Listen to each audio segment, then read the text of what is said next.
موسیٰ علیہ السلام نے کہا نہیں، پھر گئے اللہ کے پاس۔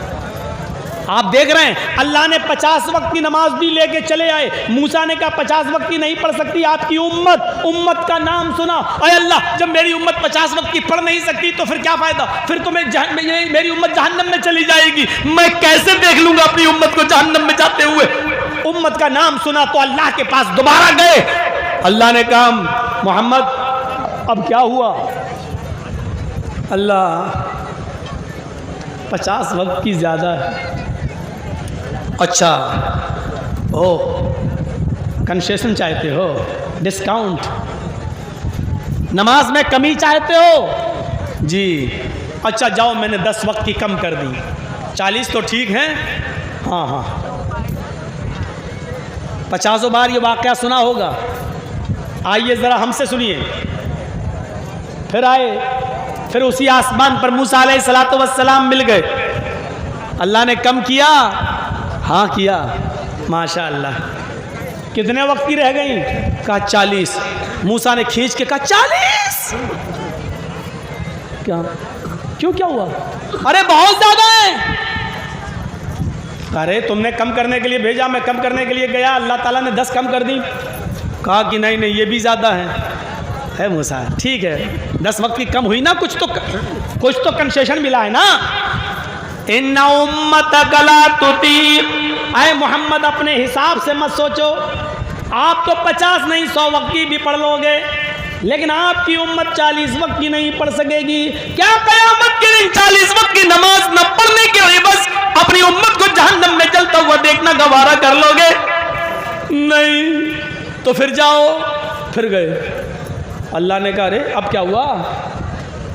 اللہ 40 بھی زیادہ ہیں۔ اچھا تو اور کم کر دوں؟ ہاں اچھا جاؤ 10 اور کم کر دیا، 30 وقت کی۔ پھر آئے موسیٰ، ہاں آدھی کے قریب ہو گئی، 50 میں سے 20 چلی گئی، 30 رہ گئی۔ کہا 30؟ دیکھو موسیٰ اب مت کہنا زیادہ ہے۔ ہاں ہے، آپ اپنے حساب سے سوچ رہے ہو، لیکن ہمارا تجربہ کہتا ہے کہ آپ کی امت 30 وقت کی نماز بھی نہیں پڑھ پائے گی۔ موسیٰ کا تجربہ دیکھیے، اللہ کے نبی کہتے ہیں موسیٰ تم کہہ رہے ہو تو ایک بار اور چلا جاتا ہوں۔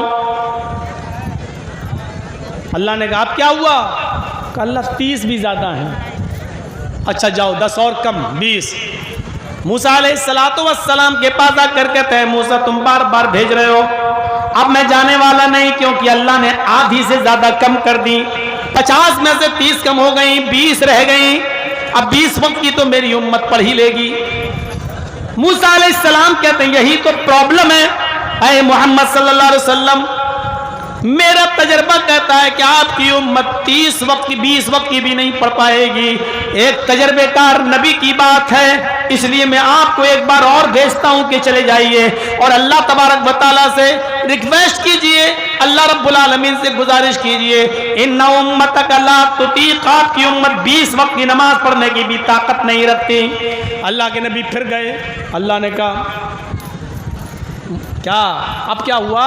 50 میں سے 30 کم کر دی، 20 رہ گئی، پھر اللہ اور کم کر دو، زیادہ ہے یہ بھی۔ اچھا جاؤ 10 اور کم کر دی، 10 رہ گئی۔ اب آئے موسیٰ علیہ السلام نے پوچھا کتنی رہ گئی؟